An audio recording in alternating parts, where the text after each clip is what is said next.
Buenas tardes, soy la profesora Mónica Montero y hoy vamos a trabajar reflexionando sobre la educación popular. Lo vamos a hacer apoyándonos sobre una ficha de textos, un fichaje que hicimos en la cátedra, y ustedes tienen al final de la misma los textos originales de los cuales nosotros extrajimos las partes más importantes para que puedan ampliar este tema que es tan interesante, tan potente. Cuando hablamos de educación popular, obviamente estamos hablando de Paulo Freire, quien en América Latina la define como un esfuerzo a favor de la movilización popular o un esfuerzo incluso dentro del propio proceso de movilización y organización popular con miras a la transformación de la sociedad. Esto lo hace en una entrevista que le realiza Rosa María Torres, una pedagoga latinoamericana valiosísima, y él así establece que al menos visualiza dos formas de trabajar en educación popular. Una, trabajar a favor de la movilización en forma independiente de un gran movimiento, ya sea en una biblioteca popular, en un merendero, trabajando a favor de la formación de los sectores más empobrecidos, y la otra es estar dentro de un movimiento revolucionario, como es, por ejemplo, el movimiento de los sin tierra, que lucha por cuestiones de transformación social profundas, como son la reforma agraria, como es la redistribución de la riqueza, y que en su interior alberga además una propuesta pedagógica específica de alfabetización y formación para el trabajo de los campesinos de los sin tierra. De cualquiera de las dos maneras, dice Paulo Freire, cuando uno analiza cuántas expresiones de educación popular hay en un país, lo que está viendo es qué nivel de lucha de clases existe en ese lugar. Y va a decir entonces que la educación popular es el esfuerzo en el sentido de movilizar y organizar las clases populares con vistas a la creación de un poder popular, como lo hace, por ejemplo, en nuestro país el MOCASE, el Movimiento de los Campesinos Sin Tierra, el Movimiento de los Campesinos de Santiago del Estero, que por eso se llama MOCASE, que están planteando conseguir la titularidad de las tierras que habitan hace años y que al mismo tiempo están planteando cómo aprovechar productivamente el trabajo con el quebracho y con el algarrobo en formación técnica específica que mantenga los criterios ecológicos que ellos defienden. La educación popular, sin embargo, recuerden, encuentra en Freire una alternativa para acompañar la transformación popular, pero él mismo dice, no es la variable de cambio de la transformación social. Él dice que la práctica revolucionaria en sí, es decir, si uno participa dentro de un movimiento de transformación social, está educándose para la transformación social. Es decir, la práctica revolucionaria y transformadora es en sí misma pedagógica. Eso es cierto. Lo que no alcanza es sencillamente apoyar un movimiento de educación popular o integrarlo mientras las otras variables sociales siguen intactas y pensar que con eso se va a lograr la transformación social. Igualmente dice,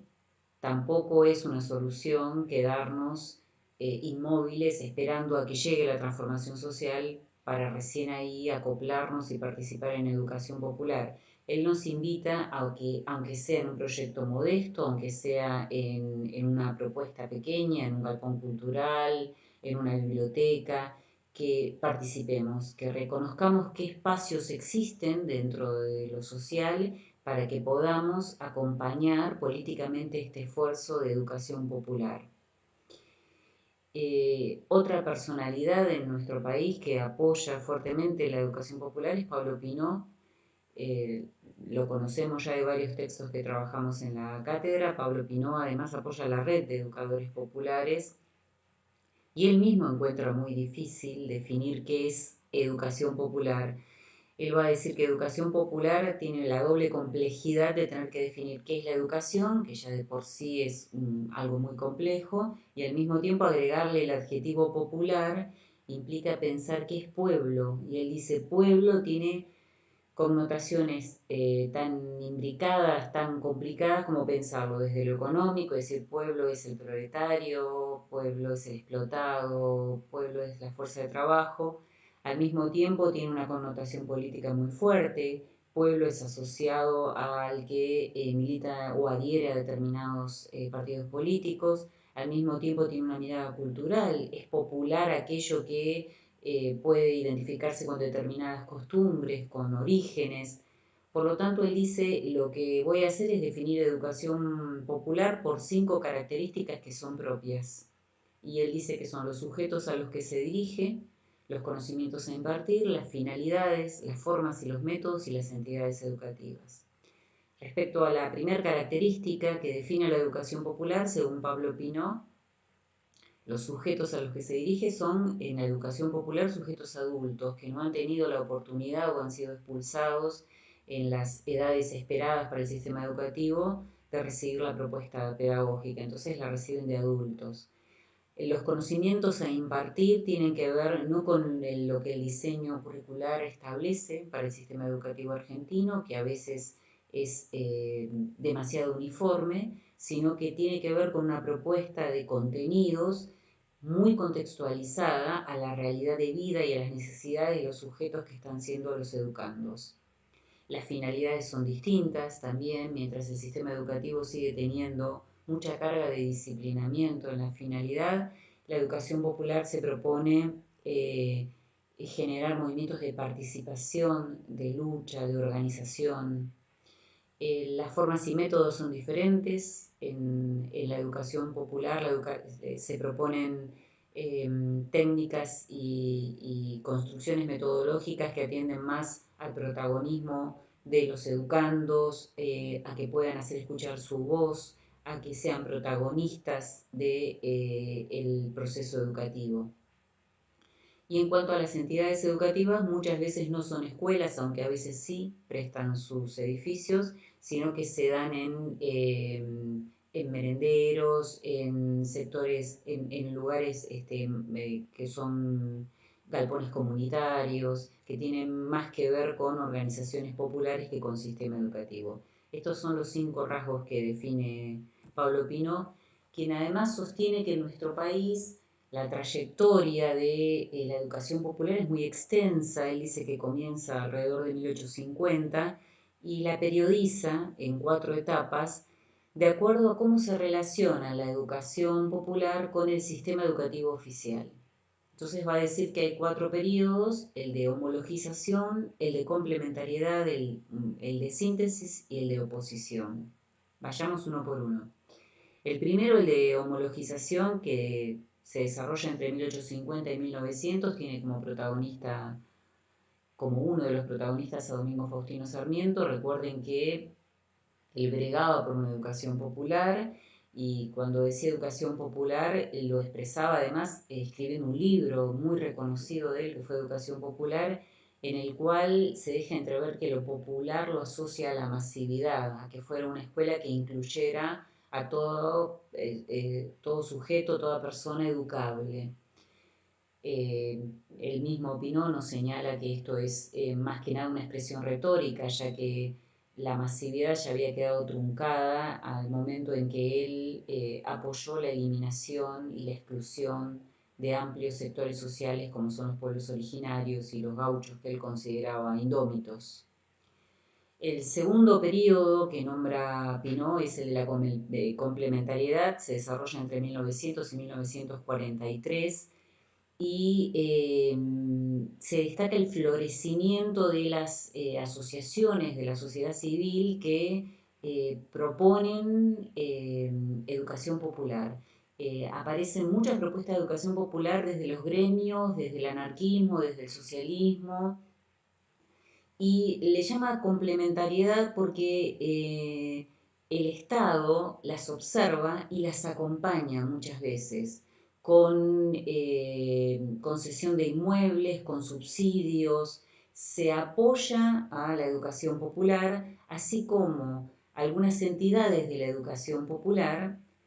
invitan a que se participe en las asociaciones cooperadoras de las escuelas estatales. Entonces hay una complementariedad entre ambos circuitos educativos.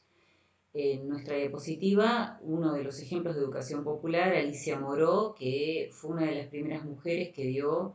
educación sexual, que atendía sobre todo a la profilaxis, desde el hospital público en el que trabajaba, ya que después de ser maestra fue médica. Y como decíamos, lo llamativo es la complementariedad en este periodo, es decir, así como hay asociaciones que apoyan la alfabetización de inmigrantes, hay casas maternales, uno de los presidentes más destacados de este periodo, Hipólito Yrigoyen, se acercó y brindó apoyo a estas sociedades de educación popular. Para Pablo Pinó, la síntesis, el mejor intento de síntesis que hubo en toda la historia de la educación fue el que se desarrolló en los dos primeros gobiernos peronistas, entre el 43 y el 55, en el cual el gobierno siguió a cargo de la instrucción pública del sistema educativo como lo entendemos hoy, pero al mismo tiempo tuvo la capacidad de diversificar la propuesta educativa y que la escuela ocupara espacios y desarrollara formas que eran anteriormente de la educación popular. Y así se inauguraron, por ejemplo, escuelas fábricas en las cuales las mujeres que trabajaban en una fábrica textil no solo eran alfabetizadas después del horario laboral en la misma fábrica, sino que además se le desarrollaba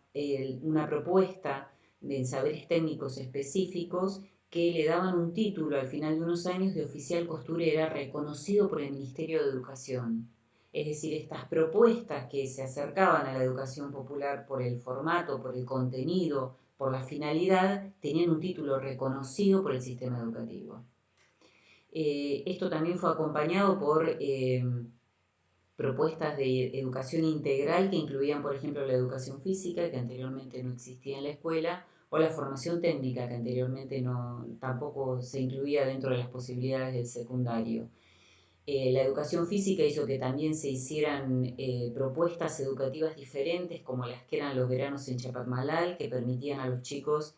desarrollar toda la parte de educación física y de cuidados del cuerpo en hoteles de Mar del Plata, acompañados por maestras y por profesores de educación física en el verano, que aparecieran emprendimientos monotécnicos, de enseñanza monotécnica, que significaba que el Estado organizaba una escuela técnica específica, por ejemplo en el Chaco, para que fuera de explotación del algodón y que una vez formada toda la juventud y todos los adultos en esa especificidad se transformara en otra propuesta monotécnica de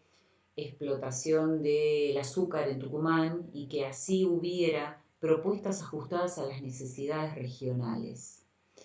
Y también en este periodo se creó la Universidad Obrera Nacional, uno de los mejores intentos de hacer más popular la universidad que hasta ese entonces seguía teniendo rasgos de elitismo y que después se transformaría en la UTN.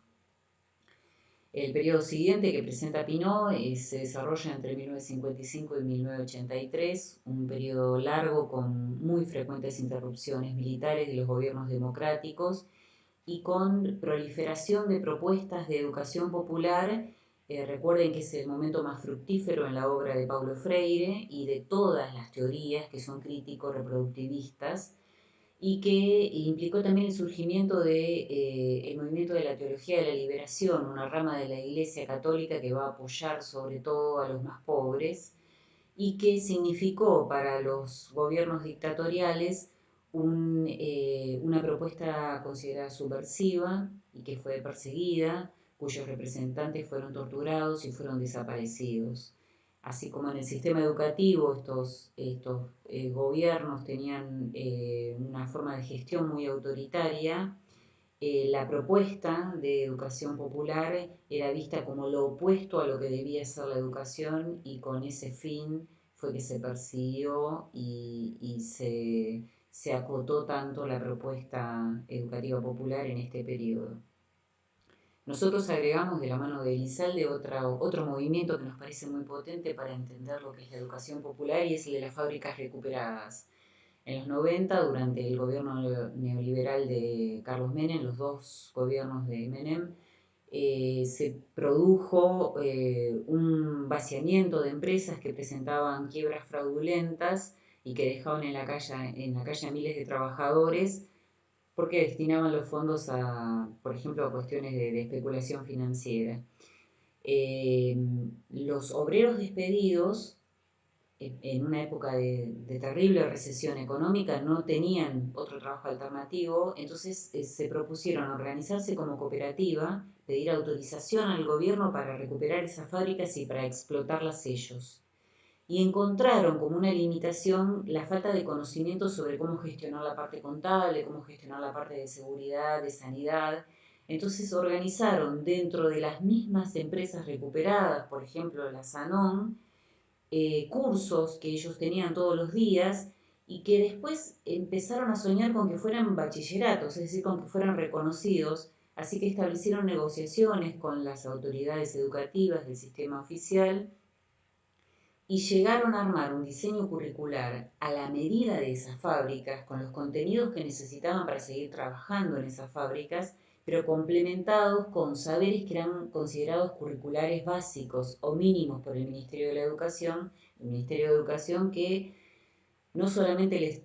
reconoció un título oficial cuando terminaban de hacer este bachillerato, sino que además subsidió los sueldos de maestros y profesores que trabajaban en los 90 en estos bachilleratos de fábricas recuperadas. Las fábricas recuperadas, a su vez, generaron eco en otras organizaciones sociales que empezaron a expresar la necesidad de sus miembros de formar dirigentes, de formar al interior de sus movimientos sociales espacios de educación popular y aparecieron muchas manifestaciones de escuelas y espacios culturales de diferentes características. En los 90 también se da otro hecho que dispara mucho a la reflexión de la educación popular y es el retorno a Brasil de Paulo Freire. Paulo Freire había estado en el exilio obligado y cuando vuelve a fines de 1980 a Brasil, se le ofrece ser secretario de Educación de San Pablo, desde el Partido de los Trabajadores, del Estado de San Pablo. Y él se ve en la encrucijada de tener que aceptar que quien denostara tanto la escuela, criticándola fuertemente por las formas bancarias, tuviera en sus manos la propuesta de ahora gestionarla, para cambiarla. Y él la acepta incluso siendo muy criticado y él mismo dice, yo me alegro de que me digan que ahora soy distinto a lo que fui en 1960. Todas las personas tenemos una lectura y una trayectoria de vida que nos permite conflictuarnos, que nos permite enriquecernos y hoy mi postura es la defensa de la escuela, mejorándola y por eso recuerden que nosotros decimos que él es un representante de las teorías del conflicto que después puede ser considerado representante de las nuevas corrientes pedagógicas. Bueno, él asumió el cargo de ministro del Estado de San Pablo y justamente lo que hizo fue tratar de que el sistema educativo se fusionara con la educación popular, es decir, tomara los rasgos de la educación popular el sistema educativo. Y cuando se lo criticaba, él decía, a ver, yo no veo la contradicción, yo sigo siendo crítico de la escuela, pero creo que la escuela es un espacio de posibilidad y que esta es mi oportunidad de poner en práctica las ideas por las que luché tanto tiempo de cómo debiera ser una educación dialógica y emancipadora y ver que se puede albergar esa propuesta dentro del sistema educativo.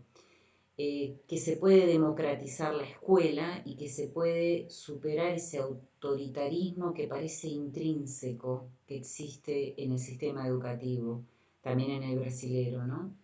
Entonces él con esto abrió la invitación a participar, él terminó su gestión antes de tiempo por cuestiones de salud, entre otras cosas,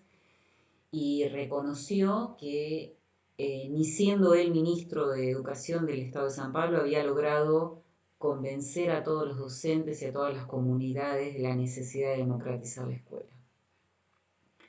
Y esto fue un límite para él, que cuando le dijeron cómo siendo usted autoridad no logró impregnar el sistema educativo de lo que usted quería, y él decía que logró mucho porque logró abrir la escuela a la comunidad y eso es fundamental, pero que si él hubiera obligado a los docentes a ser democráticos, esto hubiera sido algo imposible, hubiera sido una contradicción intrínseca. Y él decía, en verdad es imposible imponer autoritariamente la democracia. Él decía, yo no soy espontaneísta, yo no creo que hay que dejar que todo suceda como sucede espontáneamente, yo creo que hay que intervenir y por eso acepté este cargo, pero al mismo tiempo no estoy de acuerdo ni con el autoritarismo ni con la manipulación como modo de gestionar una escuela que pretende ser democrática. Por lo tanto, él dijo, yo intervine, hasta acá pude hacerlo, queda mucho pendiente por hacer, los invito a que sigan interviniendo, a que sigan entrando a las escuelas, a que sigan ejerciendo lugares de autoridad, siempre desde el postulado de respetar la libertad de los otros, respetar la dignidad de los otros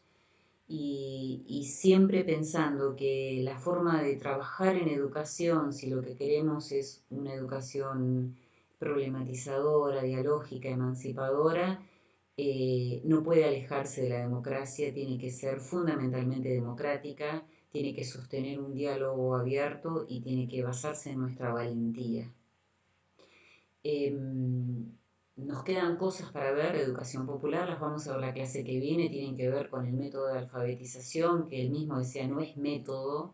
porque no es único, porque no es prescriptivo, porque debe adaptarse, tiene que ser una palabra más flexible que método, con las formas en las que él alfabetizaba, pero bueno, por hoy terminamos nuestro acercamiento a lo que es la educación popular. Les agradecemos mucho su atención y esperemos que les interese como para seguirla a lo largo de la carrera. Es una propuesta que van a ver en diferentes materias y es una invitación interesantísima para repensar la educación. Muchas gracias.